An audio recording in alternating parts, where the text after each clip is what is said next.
लक्ष्मी है। उस घर में सभी लोग ज्ञानी होते हैं, सबके अंदर ज्ञान होता है, क्योंकि माताएं ही सरस्वती हैं। उस घर में मेरे भक्तों कभी कोई दुर्गत नहीं आएगी, क्योंकि माताएं ही दुर्गा हैं। दुर्गा का मतलब क्या होता है मालूम? दुर्गा का मतलब होता है कि जो मैया, जो माताएं अपने घर परिवार की दुर्गत को दूर करने में समर्थवान है, वो माताएं साक्षात माँ दुर्गा के समान है मेरे भक्तों। इसलिए प्राचीन काल में हमारे भैया लोग अपनी पत्नियों को देवी कह करके संबोधित करते थे। आज क्या कह करके आप लोग बुलाई जा रहे हैं? आज क्या कह करके आप लोग पुकारी जाती हैं? आपके साथ कैसे बर्ताव हो रहा है, आप लोग स्वयं झेल रही हैं, आप लोग बता सकते हैं। क्या कह करके बुलाते हैं? आपकी वो क्या कह करके बुलाते हैं? सोचिए मेरे भक्तों, प्राचीन काल में हमारे भैया लोग माताओं को देवी कहते थे, या फिर लक्ष्मी कहते थे, या फिर प्राण प्रिय कहते थे। क्या कहते थे? प्राण प्रिय। लेकिन आज सोचिए, प्राचीन काल की शिक्षा और आज की शिक्षा में कितना परिवर्तन हो गया है मेरे भक्तों, आप लोग विचार करके देखिए। हिमांचल जी सारी घटना को बतलाए, सारी कथा को बताए, और जैसे ही सूचना को सुनती है मैना जी, चकरा करके धरती पर गिर पड़ती हैं। थोड़ी देर बाद उन्हें होश आता है तो लड़खड़ाते हुए कदमों में खड़ी होती हैं और पूछती हैं, लड़खड़ाते हुए कदमों में खड़ी होती हैं और कहती हैं, स्वामी इसका कोई उपचार आपने नहीं पूछा। हिमांचल जी कहते हैं, देवी मैंने उपचार पूछा है, लेकिन बड़ा कठिन उपचार है। उपचार बतला रहे हैं हिमांचल जी, क्योंकि हिमालय जी जो है ना वो पत्थर दिल है। हिमालय जी पत्थर दिल है, वो तो कठिन से कठिन काम कर सकते हैं, लेकिन मैना जी का तो कोमल दिल है। इसलिए कहे, देवी सुनो कौन सा उपचार है, बड़ा कठिन उपचार है। मैना जी कहती है, प्रभु मुझे अपने प्राणों की आहुति भी देनी पड़ी ना, तो मैं दे दूंगी, आप उपचार बताइए, उस उपचार को किया जाएगा। कौन सा उपचार है? आज हिमालय जी कहते हैं, देवी सुनो, कि जो ताप करही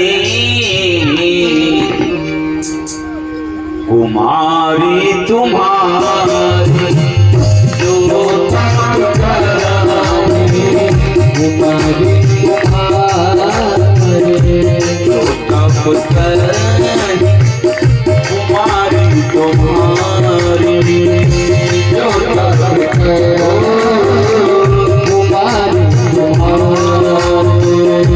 जो ताप करही कुमारी तुम्हारी, जो ताप करही कुमारी तुम्हारी।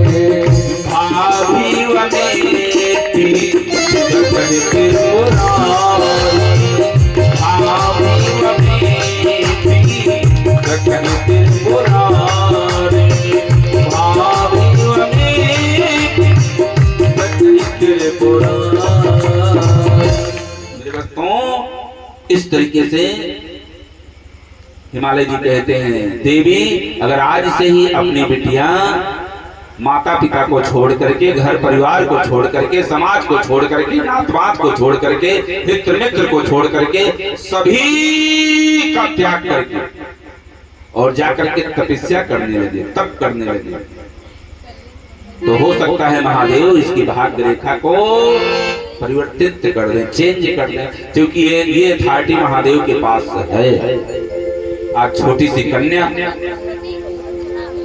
नन्ही सी कन्या अपने जीवन को सुखमय बनाने के लिए, जीवन में सुंदर से घर भर की प्राप्ति हो, जीवन में खुशहाली आए, जीवन में हरियाली आए, जीवन में सुख चैन शांति अमन की प्राप्ति हो, इस कामना को लेकर के एक छोटी सी कन्या तपस्या करने के लिए चल पड़ी मेरे भक्तों। तप का मतलब जानते हैं आप लोग? तप किसे कहते हैं?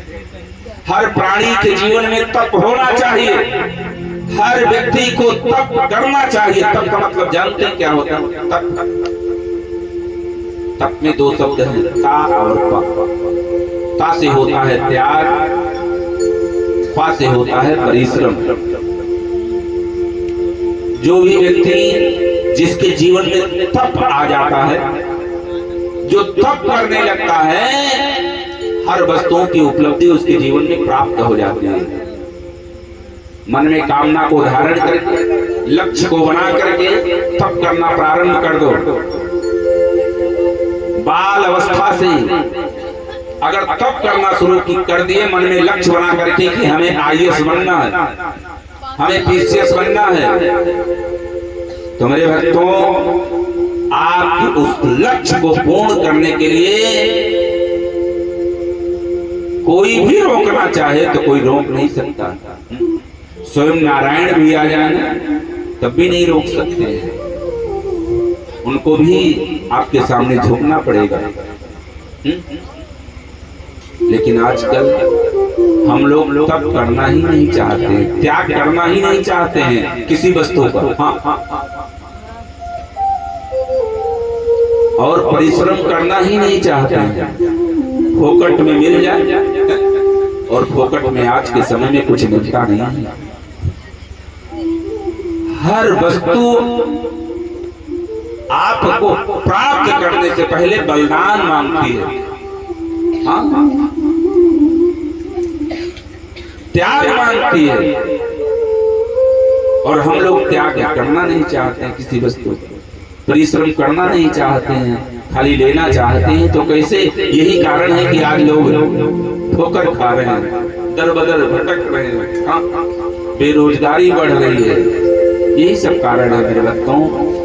और इसका हमें ज्ञान न होने के कारण हम बेफजूल में किस तरीके से अपने जीवन को व्यतीत कर रहे हैं। नारद जी, हिमांचल जी कहते हैं, भैया देवी अगर तपस्या करने लगी अपनी बच्ची तो उसकी मनोकामना पूर्ण हो जाएगी। आज बाल अवस्था में उमा जी जाकर के तप करती हैं और श्रद्धा के रूप में माँ भगवती उमा जी हैं, तपस्या में बैठ गई, मौन हो गई। और उधर विश्वास के प्रतीक में महादेव हैं, वो समाधि में है, वो भी मौन है। दोनों लोग मौन, श्रद्धा और विश्वास शांत हो गए, मौन हो गए। तो इस धरती पे तारका नामक असुर का प्रादुर्भाव हो गया मेरे भक्तों।